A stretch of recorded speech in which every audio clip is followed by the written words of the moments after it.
morning, and thank you very much. Thank you, Beatrice and Ipek. Thank you, Dr. Pat, for being the reason that we are here. I have come back after 30 years, or 28, and really I wouldn't have missed this chance for anything. This is a fantastic homecoming, if I may say so. Homecoming in many more ways than just this, because I also I know my father, who passed last year, would be looking from up there. He was a PhD student at McGill and would have really loved to be back again. We shared the love for the university, but I must say this program was something that was a foundation for a lot of work that I have done since, and I'm so glad that I'm able to share my work. And Gonzalez mentioned about the pedagogy of the course, and I think I cannot but start with a thought that we learned a lot together. These were the two, I was here 93 to 95, and they were the two best years of my life, if I may say so, in the educational space. And I learned more from being with a very, very diverse group of people, learning together and sharing together, than anything else. I mean, the program allowed us that space and that diversity, which was amazing. So what I'm going to do now is take you through a little bit. Does this work? Yeah, is that okay? Yes. So let me just do page down here. Yeah. You have So, I know. Jesus is already giving me the time. So this, I just pulled out my master's thesis when I started making this presentation, and I said I must look back at where we began. And this is how I'll take you through a little bit of post 95, what I did very quickly. And then I want to focus on some of the work that we've been doing in the last few years, which I think is extremely relevant, not just for the developing world, but across everywhere. And that's what I will focus on when I'm looking at the trends of urbanization. And I think I can almost feel Professor Bhatt smiling, because I did my thesis on rural housing, and I'm now already looking at the urban space. And we had a lot of sort of discussion about where we should be focusing, but so I'll be looking at urban areas, and not from a space perspective, incidentally, but from a materials and resources perspective, and what we're seeing down there, and how we're trying to make some changes, all of which emerge from the thinking, a lot of the thinking that came from the program here. So this is very quickly what I've been doing in the last, since my work here. So I was here 93 to 95. I sort of defined my work in 6 big blocks. These are not necessarily in order, but they're sort of a block of work which work together, and they relate together. So the phase 1 was really action. I was back in India. I was back at Development Alternatives. I was working on the ground with rural communities. I was working on participatory designs, artisanal skill building. We were looking at post-disaster housing. Again, we were setting up production systems, and we were looking at how technology, green construction technology, and livelihoods and housing can come together. And we were really working with our hands on the ground there. Post that, or rather, while we were doing this, was a whole new phase of now working with the national housing policy processes. And around 2000 to 2004 is when we started thinking about where we are going in rural housing. And the rural housing policy, we didn't have a rural housing policy in India. We still don't. We have a program or a scheme, that they say, from the government of India, that gives a subsidy. It's a social housing program. And we went around the whole country. We documented over 60 projects across the country. We traveled around with a film crew and students and bankers and state government officials and local government officials. And we were documenting, learning from those projects on the ground. That's what we call a Lok Awas Yatra. A yatra is a journey. A Lok Awas is people's housing. And in that journey, we learned a lot. We learned about how people build, work, what kind of problems they face, what kind of institutional systems they require, etc.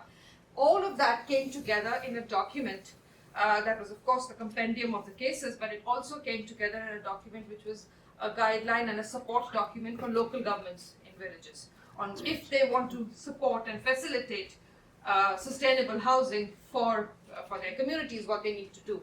So that became a big process. We set up a network of organizations called the Basin South Asia. Basin is Building Advisory Services and Information Network. It was a global network, and we set up the South Asian hub for it.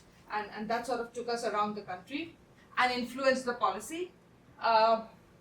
Post that, and while we were still on this work, was a lot of work that we started doing on climate change, because that had also become a big space. So climate change in housing, climate change in construction became a big issue. And one of the things that I'm really proud of, which continues till date, is the work with a community radio. So we manage a community radio. It's called the Radio Bundelkhand, Bundelkhand is a central region, a semi-dry, semi-arid region in India. And this is a community radio that we work with the local communities. And it works on climate change issues and many other issues. But that's one of the things that I'm really proud of that we worked on. We also worked on interesting models of housing, and one of those pictures that you see right here is where we were talking about building a whole new village with the village communities, but the construction, and so they as owners, they as managers, they as designers, but the construction was done by local entrepreneurial groups. So we trained a large number of artisanal groups who then delivered this housing using building materials that were produced locally. So they were producing fly ash bricks, they were producing roofing tiles, they were putting this housing together. And this was a coming together of a public sector program with a corporate social responsibility program. So we were also looking at those kind of models. We go very quickly. I know. So these are some of those photographs from our work during those days. That's the handbook for village panchayats, that's the local government, that's the National Rural Housing Policy. Incidentally, most of these documents I have brought a copy of and a catalogue for the library. We use the radio as a platform for exchange, and of course set up small production units like the one that you see here in this corner, which is after the tsunami in the south of India, where we set up production units. And my climate change work took me at that time beyond housing into agricultural spaces. So because we were working in rural areas, you can't work without the livelihoods around it. And the livelihoods were agriculture, and we were doing land and water management. So a whole lot of work on watershed management, on small check dams, and figuring out how these influence water systems, they influence food systems, etc.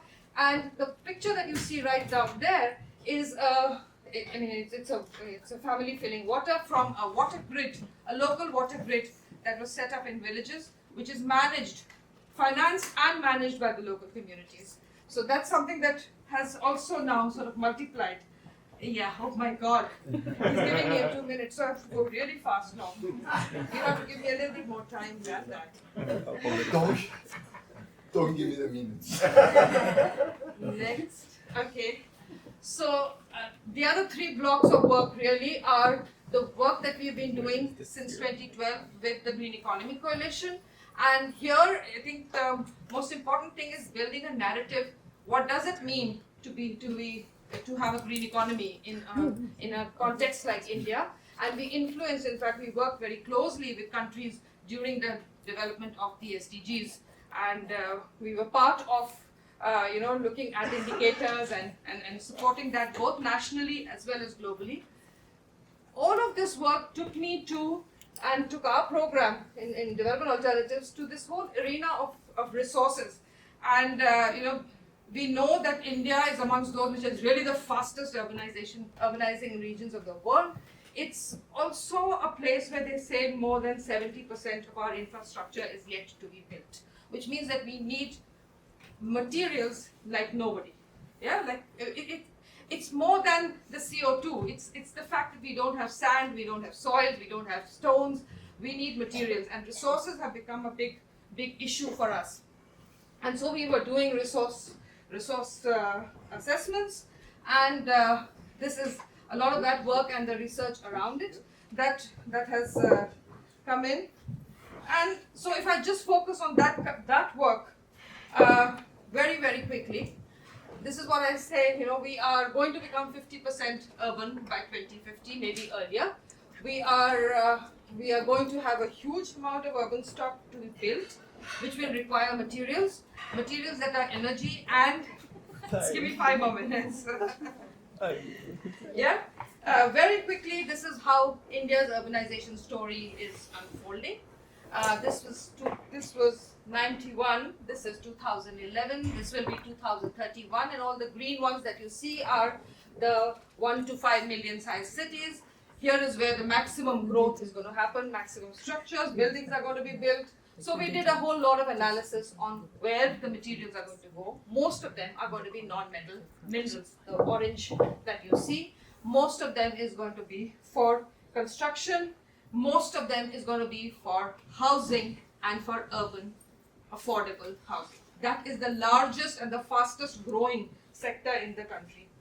And to be able to sort of support the transition of this materiality into a more sustainable, more responsible space is then a lot of work that we've been doing in the past 7 or 8 years. This is a study from Bhubaneswar. We did another study like this for Ahmedabad, where we were looking at where are the materials, where are they coming from, where are they going, where is the largest stock of carbon footprint, where is the largest waste coming, what are we going to do with this? And so construction and demolition debris has become a huge area of work, because that's where a whole lot of new secondary raw materials are going to come from. So we were doing a whole lot of LCAs and moving towards now more and more circular economy thinking. This is where we are, and I think the breakthrough that we've made is in the last column that you see, which is an index for criticality, because we realize that it's not just the materials that are high carbon, but there are materials that are now competing with food. They're competing with hydrological cycles, so they're critical materials. Yeah, go very fast. These are the issues that have concerned us. This we're very proud of. This is our headquarters building, made out of, it's 100% recycled from the earlier building that we had, made out of materials that were produced right out there. And then we worked on, and I'm going to give you just this last bit, which is tools for decision making. How do you make decisions on being responsible, and defining, again, through stakeholder consultation, key indicators which could be measured, which could be assessed, and setting them up in a kind of a database which is updatable with a new criticality index and recycled content aspect, which is now going into certification as well, building a whole portal. This is something that we did with support from UNEP, and then testing this out in a green, in a rural situation, in a post-disaster situation, with communities to actually say, okay, now, based on those indicators, where do we go? What are the measurements that we are making? Testing out each of the materials and technologies, choosing based on these assessments, of course, with the communities, and building anew. So that's basically where this is the major shifts in policy in local production systems and in state government policies and procurement systems. That's my last slide now, which is where I'm going from now. Moving on from housing policy, moving on from circularity, now looking at mainstreaming these issues into public policy and integrating, finally, nature into this whole space of circularity. So thank you very much. I'm sorry to take up